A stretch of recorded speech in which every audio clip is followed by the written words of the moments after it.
everyone, this is Lanai, the New York Mermaid here, doing a much-awaited vlog. I've been a little under the weather lately and been dealing with some family issues, but so far everything is a lot better and I've been super busy. I did ask a few fans if they wanted to do a Q&A with me. I did get quite a surprising amount of responses, which is pretty cool. I have been trying to get things done. I was actually supposed to be at a meetup yesterday, but due to illness, I've been having a lot of chest pain and what feels like, I feel like my lungs are on fire, but I'm okay. So far I'm okay. So here's a quick update of what's been going on with me. My new tail will be supposed to be by the 18th. They had a little problem with the fluke and they were casting it, they were adjusting it. So yeah, so there we go. And the fluke is a lot unique. I mean, it's supposed to be a hybrid, like a humpback whale tail of some sort, with the notches and everything, and I'm gonna have long ends and stuff. So anyway, besides that, so here we go. I have all the Q&A, all the cues here. Let's go for mermaid questions. Please excuse the birds in the background. Hi Lanai, I was wondering if you can recommend a tail maker. Well, depends on what type of tail you like. If you're going for a fabric tail, which I highly recommend for your first time, I suggest Magic Tail, which is very, very good. That was actually one of my first tails, and they come with a monofin, and it's definitely a really good fabric. For latex, Mermaids of Hawaii, I've seen their work, and believe it or not, up close, one of my pod members, Prince JV, has one, and they did such an incredible job with his that, I mean, I definitely recommend them. Hopefully you're not allergic to latex, but yeah, I definitely recommend them. As for silicone, Finfo Productions, Serenalia, and Merbella Studios, but Merbella's is a little hard to get into because they'll let you know when they're gonna let you know when they have spots open, and they just get snapped up so quickly. And Serenalia, I think it's the same. Finfolk is super busy till like winter, and one of my tails will be in there in process too, so that'll be another one. That's a surprise though. Yeah, but those three, definitely I recommend them. As for, yeah, I think those would be the great ones. I think definitely Finfolk has a lot of fluke designs. Merbella's has fluke designs as well as, you know, nice scales. Oh, Finfolk came out with a new scale pattern, which is super cool. But I definitely recommend those three. Okay, so next question. Hi Lanai, how old are you? Would that be in Mermaid years or human? Because, well, normally a lady does not tell her age. I am 320 in mermaid years, which is equivalent to 32 in human. So 1,000 years most mermaid species live. I'm more marine mammal species, so 100 years human would be 1,000 years in mermaid. And some live longer, some live shorter, it depends, I guess. But yeah, I'm 320, which is 32. I'll be 330 soon. Next question. Hi Lanai, I was wondering, why did you decide to become a mermaid?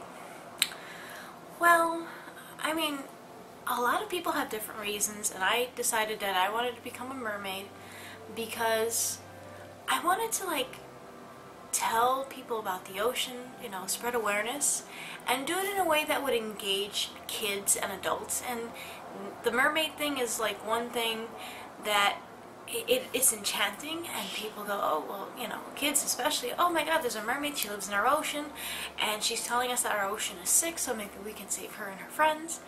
But I also use the mermaid persona to teach kids how to find their wave. And what I mean by finding their wave is basically encouraging kids to be to look at every little accomplishment, every little step they take as a success.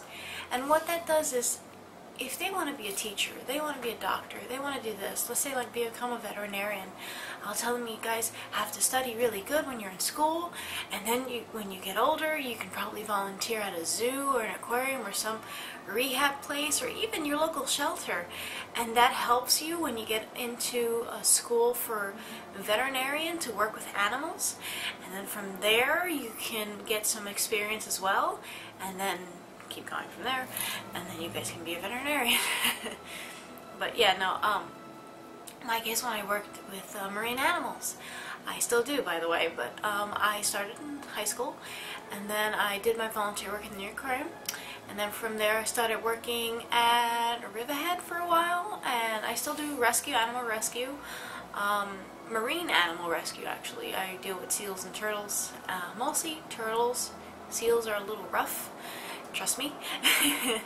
But no, I teach the kids that any little thing that they do to progress, especially because I work with special needs kids a lot lately, any little thing that they do is a progression, is a key to be a big accomplishment. So if the kid goes, oh, I read a book about animals and it taught me a lot, and you just, positive reinforcement is the big word I'm looking for. I give these kids positive reinforcement so they understand that they have someone telling them you can do anything you put your mind to as long as you take the baby steps to get there. And it doesn't matter how you get there as long as you get there, you know. And I teach them that negative, don't let people bring you down, which is true, because negativity is something that is plaguing our youth today, and it teaches them, like, what if you're not good enough to do things, what if, it's just, negativity is just the worst thing. And I mean, I'm trying to bring that to a child, that you guys can do it. Don't let anybody tell you otherwise. Just focus and work hard and do everything you can to do it, and that's my mission, besides spreading about the ocean and teaching kids, about the ocean and how to help and how to keep our beaches clean. And yeah, that's why I became a mermaid, because I love it. Plus, I love bringing smiles to kids, and I mean, it's there. I'll explain it later. I'll explain it later. There's a lot to go on, so I'll explain it later. Let me answer the next question. Hi there. I was wondering, what type of mermaid are you? I actually said it before. I am a marine mammal type of mermaid. However, I do have scales. But to explain that, it's kind of like, you know how a platypus looks like a duck, but it's not a duck?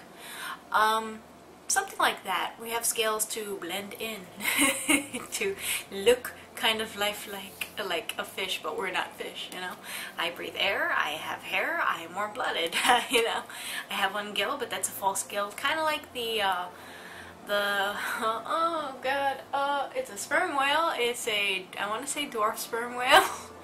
Give me a second. I should know this. I really should. Okay. Yeah, it's a pygmy sperm whale that has the fake gill. You see, reference. But yeah, something like that. So yeah, I'm a marine mammal species.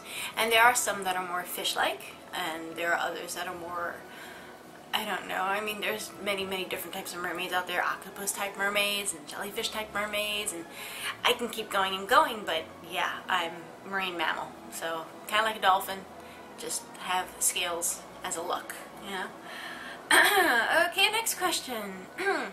Well, hi, Lanai. What is your favorite mermaid movie and or TV show? I don't really watch TV. I don't. If I watch TV, it's usually for like some documentary or other. So I really am not into like H2O and stuff. I've never really seen that. My favorite mermaid movie was, well, still is, Splash. I am not into The Little Mermaid, even though it's cute and stuff, but to a point. But no, Splash is the one movie that I like the movie. I love the story. I love Daryl Hannah. I love the tale. It's just, it comes together in such a way that it's kind of like, I guess because the way that it's done in live action, it's like, oh, this is kind of real. This is real. There are mermaids out there. It's such a beautiful story, And yeah, that's my favorite movie. Besides, I mean, Disney movies for me, it's like my favorites are like Tangled and Up, Finding Nemo. I like Frozen. good. The music is good. It's a cute little story, but I like Tangled more than Frozen. I don't know why. Yeah, but there you go. Splash. Okay, next. La, la, la, la, la. Number 8. Okay. Hi, can you sing? I can sing. I used to sing when I was younger. I used to sing in church, actually. I don't sing, especially in front of a crowd anymore, because I have what's called a shy voice or a fading voice. Then I'll sing in front of a crowd and then it'll just kind of like disappear into the background and then my voice just kind of goes. And yeah, I don't sing. Am I gonna sing? Oh, sorry guys. Maybe one day, but no. Next question. Hiya, I'm just curious, how do I create a tail design? Well, I mean, everybody has a different preference. Me, I'm a simple mermaid. I like blue. Blue everywhere. Blue here, blue there. I love blue. I'm obsessed with blue. But no, even my video camera is blue. But no. Everybody has a different design, and like I said, I'm a simple mermaid. I like simple colors: blue, black, blue and blue, blue and purple.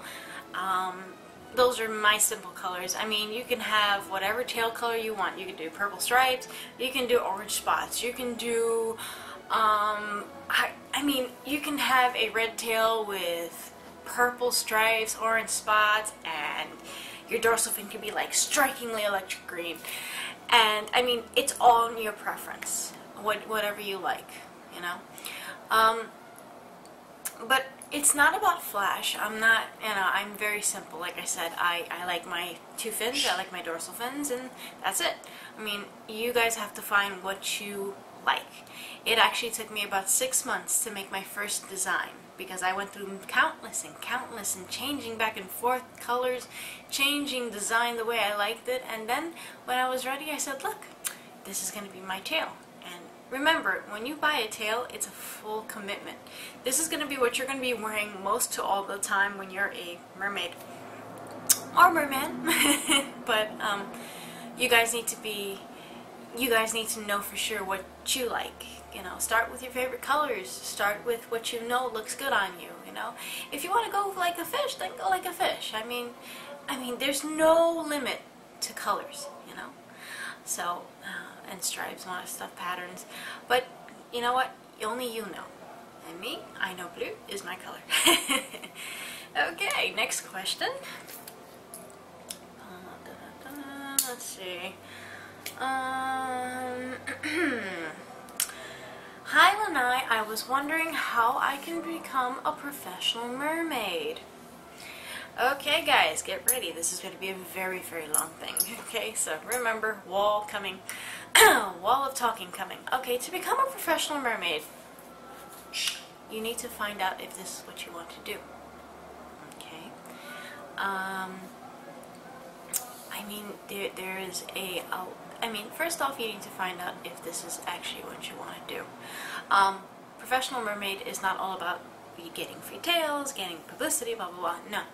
It's a lot of hard work, and you need to make sure that this is what you want to do. You can buy a tail and not be a professional mermaid, because even I know mermaids and mermen that do it for hobby, you know.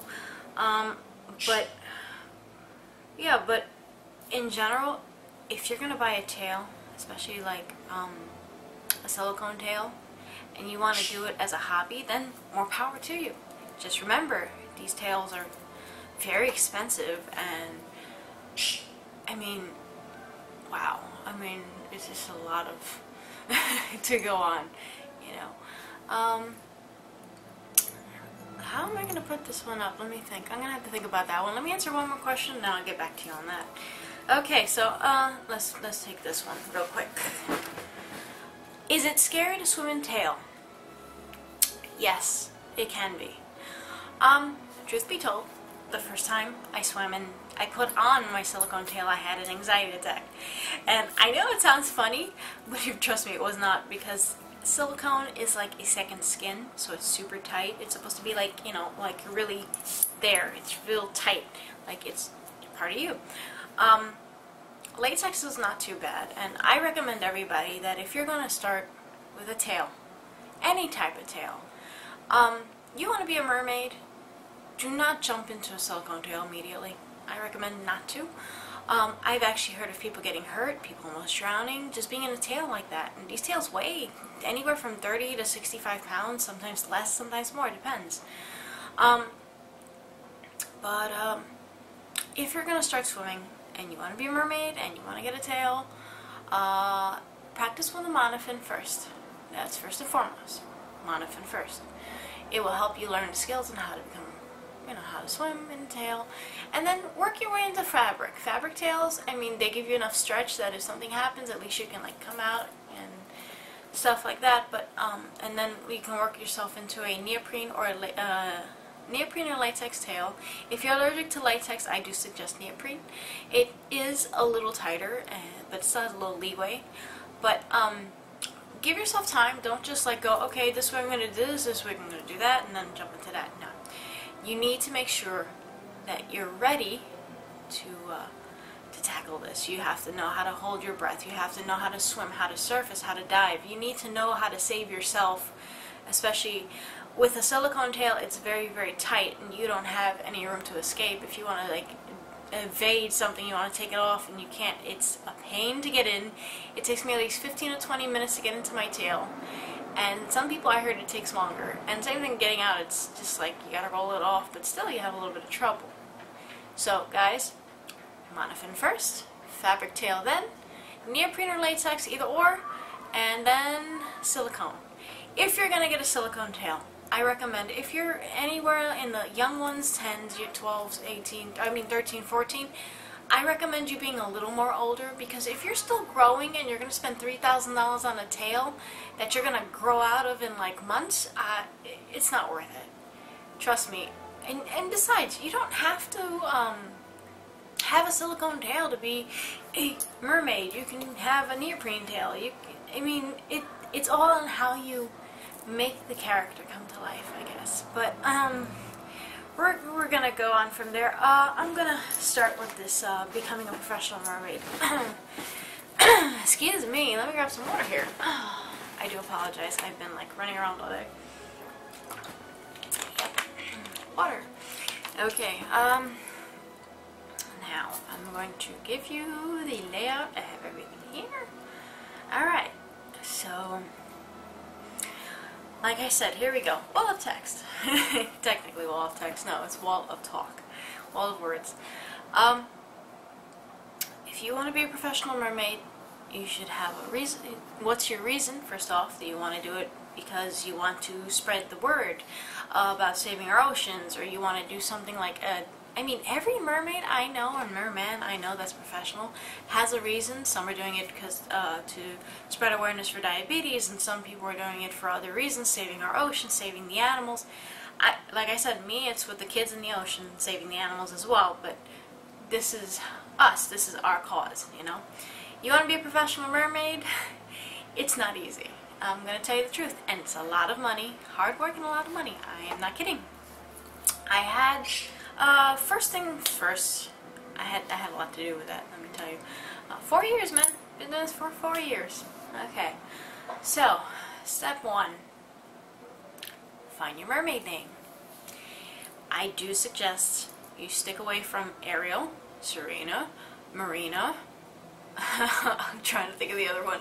Serena, Marina. There was a Chloe at one point. Anything really common, you know. I know like 4 or 5 Serenas. I know like a few Marinas. I mean, your name should be unique. If you're gonna pick a name, make sure you Google the name, Tumblr it, Facebook it. Just make sure that nobody has this name, because this is you. This is your signature name. I chose Lanai because, number 1, it's easy to say. Number 2, it sounds exotic, even though I know in Hawaiian it means one thing, in Maori it means something else. So, in any case, but it's easy for kids to say, and it's a name that is exotic, and people are like, oh, that's kind of unique, you know. So that's why I chose Lanai. You know, it's more of a, people remember it faster. I believe it or not, I'm so used to people calling me Lanai. I sometimes don't even answer to my real name. But yeah, no, so definitely choose your name, find it, Google it, make sure nobody has a name. Pick something different. You can go Russian, Japanese, Hawaiian. I mean, there's so much that you should like really like. You have a favorite animal or that has a nice name, you know, Mermaid Aphrodite or something like that. I mean, find a name that suits you, your persona, you know. Okay. Now, let's see. Your name. Okay, we've done that. Establishing your business. This is one of the big ones. Establishing your business. Okay, so you got your name. Now you got to do your website, and you got to do other things. Social networking is one of the big things. You know, doing photo shoots, getting your tail, doing your photo shoots. There's so much work to go into that. It's a lot of work, I tell you that. But to get your business up and running, not everybody starts quickly. I lucked out because I'm apparently the only mermaid in New York that does this year round, from what I know. But yeah, no, you have to establish your place, you know. If you're gonna work year round like I do, you know, website, put it up, social networking, let your friends know, let your family know. Word of mouth is one of the big ones, I tell you that. Because I can't even tell you how many jobs I've got from word of mouth. And it's kind of funny because people are like, you're a professional mermaid. And I'll tell them, yeah, you know, I work with kids, I work with adults, I've done events and stuff. In order to be a professional mermaid, you have to have some experience working with kids and adults. I'm not kidding. They can be, all kids and adults can be mean, they can be sweet, they can be mischievous, but it's a lot. It's something that you should have, you know, always be ready to improvise when you need to, always be ready for anything, basically. But that social networking, like I said, you need to get out there. You need to make sure you have everything. Take photos, you and your tail.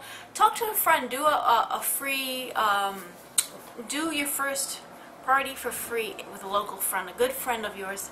You know, get photos from that and have them write reviews as well. And, I mean, get yourself out there. That's the biggest thing, you know? But when you do that, I'm looking for the word here. When you do that, you need, and I'm not kidding, you definitely need to have a contract. There are 3 things you need to learn about: the contract, the release, and the insurance. Contract is number 1. Contract is what you and your client establish, what your services are. You should always have a layout of your services on there, also what the client provides. So if you're doing a meet and greet at 4 p.m. for a little girl on her 5th birthday party, and you're going to provide you're going to have photo ops, you're going to have crown the princess, party games, story time, stuff like that. You have to have it on there, you know. Talk to the client beforehand and then put it into the contract. That's how you should do it. You should also have what a client provides, whether it's a changing area, which I suggest you talk to a client, a little changing area separate. And always have an adult helper. This should always be on your contract. An adult helper has to be a trusted family friend. I never, ever, ever go without having one. Okay? I have my mertender, yes. But when you're working with 10 or 15 kids, your mertender is dealing with you right now. Okay? You should always talk to the client, tell them, listen, I need to have somebody, an adult, in the water with me. That way, if something happens when I have 10, I could have 10 kids right here, and there could be like another kid right behind me over here doing something he should not be doing or drowning or something. My mind is focused on these kids right here, and the lifeguards is probably over here in this area focused on whatever else. Sometimes even the lifeguard doesn't even notice what's going on, but your family friend or the adult helper could help the kid over here. And I'm going to tell you something. When my little sister, this was years ago before I was a mermaid, my little sister went to the beach and I went with her, and I told her stay in the shallows. Within like a split second, like that, I looked down, I looked back up, my sister was drowning. I went to save my sister. The lifeguard was not paying attention. By the time the lifeguard noticed, I already had my sister in hand, lifted her out the water, she was fine. You know? But you cannot always trust the lifeguard. You have to talk to your client and trust that, let them know, listen, I want an adult helper in there, a family friend. It can even be you with your child. It's just, as long as you have somebody there, an extra set of eyes, it's very important. And it's also very helpful, too. So that's the other thing. I don't know why it keeps going down. Also state that all the rules of the venue will be followed. Okay? This is a big one. This is a very big one. Okay? I'm going to set an example. All venues have different sets of rules. You should always talk to the lifeguards, ask them what their rules are. What do they allow? What do they not allow? There was a party that I did not that long ago. I was in a pool that was 3 feet deep, and it was so small that I'm an 8-foot mermaid, and I could swim, like, kick my fins, my flukes 4 times, and I was at turn back around, swim back the other way. But I spoke to the lifeguard and I said, listen, do you allow me to do backflips? Do you allow me to do twirling and this and this and that? And the lifeguard said, I'm sorry, but the backflips is a high risk. We don't want anything to happen to you, and we respect you, as a performer, but we don't want you to do that. And I said, okay, great, I'll listen to you guys. Thank you very much for your input, because lifeguards sometimes know more than we do, and it's true. I mean, I had my client, she was upset because she wanted a lavish performance in 3 feet of water, and again, 8-foot mermaid, 3 feet of water. I'm not gonna get too far, am I? So, but no, you have to talk to lifeguards, and even though the client demands one thing, you need to listen to the venue at all times. You need to listen to the lifeguards or the supervising manager there, because if you decide to break a rule and not listen to them, you can be banned from there. And if you ever have to work there again, you're not going to be able to, because you're banned for breaking a rule. And clients, a lot of clients have understood that, but that was just that one client, and I had in the contract stating that all venues rules have to be followed. So lavish wiki-watchy performance could not happen. It's just I modified my performance, and I did what I could to accommodate for the children, and of course respect the rules. So as long as you have it in the contract, you're okay, Okay. Next would be, you have to have a cancellation or rainy day policy. I have in my thing, if you cancel, let's say like, I cancel, I have to cancel last minute, here's what I can do. Okay, I get sick, something happens to me. I personally have a backup mermaid. I have actually 2 of them. If I can't make it, and I let the client know this in hand, and I let my friend know as well, if I can't make it to the mermaid, to the party, I will call my friend and let her know, listen, I can't make it. I want you to take over. You can have whatever they give you, and that's it. And usually so far, 9 times out of 10, I've had no issue. The last party I had, I couldn't make it to. I gave to, I believe it was Heather. And let me tell you something. Mermaids are mermaids. They're your friends. That's how it should be. I understand that there's always competition, but if you make friends and let's say you can't make it to a party, you call your friend and go, listen, I can't make it. Is it possible that you can do it? Just give them time. Is it possible you can do it? And if they say yeah, then that's great. They'll make some money that they can probably definitely use. I'll have the non-refundable, which is fine. But you know what? Sometimes you help them out, and they'll help you out. It doesn't hurt. But yeah, that would be in any cancellation if I have to cancel. If my mermaid can't make it, then I would pull in what's called a rainy day policy, which is I would reschedule for another day. I would talk to the client beforehand and let them know, listen, in any case that I can't make it, would you like to have another day set up? So just in case something happens, if worst case scenario, And I've had clients that are pretty good with that, and I've only had to do 1 rainy day policy, which was okay. I rescheduled, and I did a private meet and greet, and the child was ecstatic, which was pretty cool because it was by herself. But yeah, that should be the other thing. Now, if a client cancels, I have what's a 24-hour rule. If you call me, you have 1 day. You call me the day of the party, and that would be your loss, because that's money right there that's been taken out. The client will have to actually pay a certain amount for the last minute cancellation. And I put this in place because I've had 3 clients on me cancel last minute, like literally 3 or 4 hours before the party. 3 clients. And it wasn't because their child was sick. If their child was sick, I'd pull in the rainy day policy and be like, okay, how about this? We'll work something out. But no. The rainy day policy, it's a different story.